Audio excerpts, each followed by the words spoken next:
Welcome, everyone. Today's explainer is going to absolutely shatter the way we look at what happens in a classroom, or honestly, even in our own homes. If you've ever felt completely frustrated by a student who literally cannot sit still, a brilliant kid who hands in totally chaotic work, or a teenager who'd rather play the class clown than read a single paragraph, well, you are in exactly the right place. We're diving into a complete paradigm shift today, one based entirely on neurobiology, and it's going to move us from frustration to total clarity. Let's get into it. Our guide for this journey is an incredible source text called the Transformative Classroom. It's a comprehensive manual from the Quantum Education Institute. And what makes this material so incredibly revolutionary is that it completely moves us away from those outdated, punitive measures, handing out detentions or yelling for quiet. Instead, it dives straight into the true physiological and neurobiological reasons behind student behavior. It's all about creating system coherence rather than just forcing compliance. Now, if you take nothing else away from this, the crucial takeaway from this manual is this profound idea. Behavior is never the problem, behavior is the message, right? The source challenges us to literally stop fighting the messenger and start actually reading the message. That student drumming their pencil on the desk, they're medicating a dopamine deficit. The teenager rolling their eyes, they're just exercising the very last ounce of control they feel they have left. Once we actually learn to read the message, those exhausting power struggles, they just vanish. To really grasp this, we have to completely let go of the old industrial model of education. In that old factory mindset, a good class means absolute silence, total obedience, and motionless listening. Basically, if you move, you're committing a crime. But the quantum model, it recognizes the classroom as a highly dynamic, complex field. In this model, movement isn't an act of defiance at all. It's actually a biological vector. It's simply the outward expression of a neurobiological need that's desperately trying to be met. So here is our roadmap for today. We are decoding these behaviors by breaking the old myth. We're going to explore ADHD and the dopamine paradox, giftedness and twice exceptional students, sensory overload, and finally, what we call the mask of incompetence. Let's start with Section 1, ADHD and the dopamine paradox. The subtitle here is Framing Physical Unrest as a Neurochemical Necessity. To understand this, we need to realize that ADHD is not a behavioral problem at all. It is a regulation disorder in the brain's frontostriatal circuits. The ADHD brain actually has a structurally lower density of dopamine receptors. So when a teacher demands a student just sit passively and listen, that student's brain literally drops below the activation threshold needed to stay awake. Movement is a subconscious physiological necessity to self-medicate that dopamine deficit. And what's really fascinating about the source material here is how perfectly it structures its approach to this. It doesn't just give us theory, it always moves directly from identifying that true biological need to practical action, which they call the quantum protocol. The need isn't fewer stimuli, it's the right stimuli creating dopamine-supporting learning formats without any moral judgment. So to really understand why traditional discipline fails here, we can trace what the text calls the escalation chain. Step 1, the teacher demands stillness. Step 2, the student consciously suppresses their urge to move. But here is the tragedy of this, that suppression takes up almost all of their cognitive capacity, leaving literally nothing for the actual lesson. After about 90 to 120 seconds, the movement involuntarily bursts out.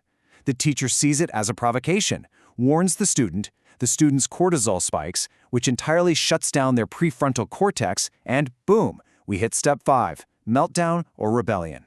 It's just a tragic, self-fulfilling prophecy of failure. And there's another massive factor for ADHD and ADD students, time blindness. The dopamine circuits that actually govern our internal clock are underperforming. To these students, a deadline that's 20 minutes away has absolutely no physiological meaning. For them, time is only experienced as now or not now. When they show up late or haven't even started a project, it is rarely laziness. It's a severe delay in executive functioning. We absolutely have to reframe these frustrating behaviors as neurological gaps, not character flaws. Okay, so how do we fix it? Well, by essentially becoming the student's external prefrontal cortex.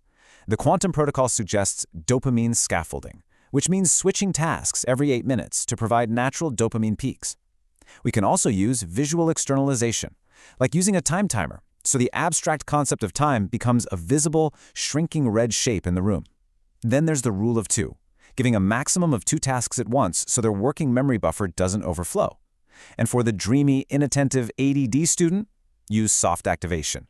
Just a gentle tap on the desk to pull them back from their internal world without any public shame.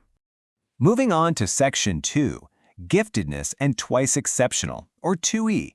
The subtitle here is Asynchronous Development and the Tragedy of Masking. Let's look at the high IQ brain for a second. A gifted student might grasp a complex concept in just 1 or 2 exposures. For them, the standard 7 to 10 repetitions required for a neurotypical brain isn't just boring. It literally feels like physical sensory deprivation. And when you combine this high intellect with ADHD or autism, you get what we call twice exceptional, or 2E. Their cognitive abilities are years ahead, but their executive functions are years behind. The internal war for a 2E student is immense, and their escalation chain is absolutely heartbreaking. Picture this: they submit a chaotic, messy project. The well-meaning teacher asks, "You're so smart, why are you acting dumb?" That single sentence confirms the student's deepest, darkest fear, that they are a fundamental failure. The internal shame kicks in, they start avoiding tasks altogether to protect themselves, and their motivation completely dies. School refusal often starts right here. But the intervention here is brilliant. The source tells us we must use a separated taxonomy. Basically, we have to feed their intellect at a university level while simultaneously scaffolding their organization at a foundational level.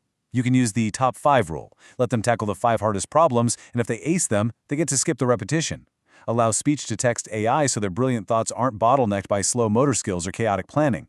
In short, treat them as an intellectual partner, not a subordinate. All right, Section 3, ASD, HSP, and Sensory Overload. Subtitle: The Leaky Filter and Emotional Field Resonance. Let's get right into it. Let's talk about neurodivergence related to sensory processing, specifically autism spectrum disorder and highly sensitive persons. For a neurotypical brain, the thalamus filters out the humming lights, the scraping chairs, the perfume. But for an ASD brain, that filter's structurally porous. Everything comes in at once. Sitting in a normal classroom is literally the equivalent of trying to listen to 30 different radio stations simultaneously. And this brings us to a massive misconception. A meltdown is not a tantrum. A meltdown is a terrifying neurological short circuit. It happens when their sensory and social bucket is completely overflowing. The visible trigger, say the teacher suddenly changing the seating chart, is never the actual cause, it's just the final invisible drop. If you punish the outburst, you're missing the overflowing bucket entirely.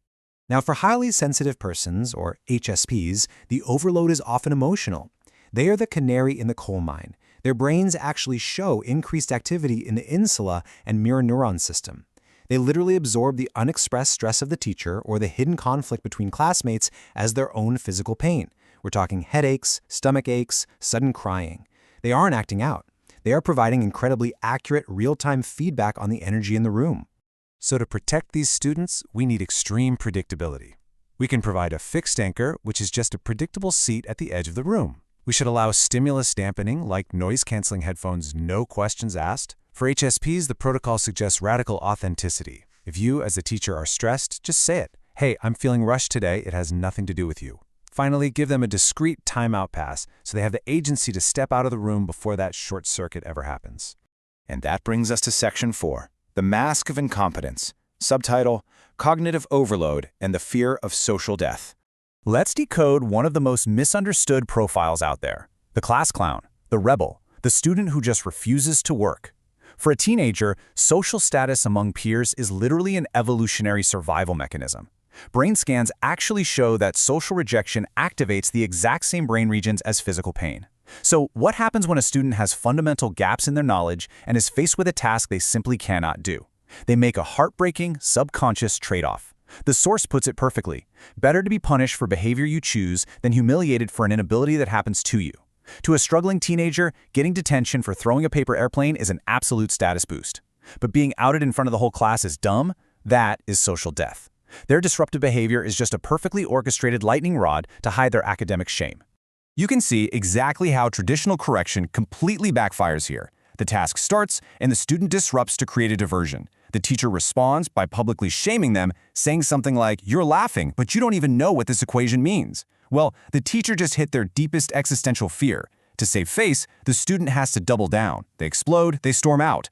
The teacher might win the argument, sure, but they lose the student forever. And that academic gap, it just keeps growing.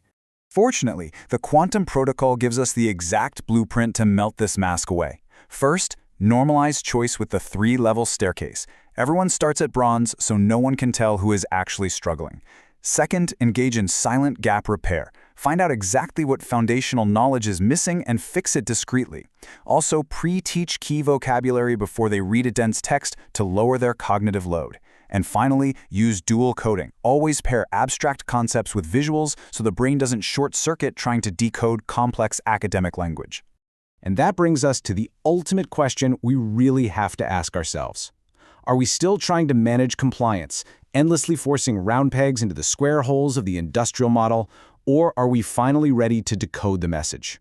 As we've explored today, when we look through this neurobiological lens, those exhausting power struggles just fade away. We stop fighting the messenger, and we actually start transforming the classroom. The choice is absolutely yours. Thanks for joining me for this explainer, and I'll catch you next time.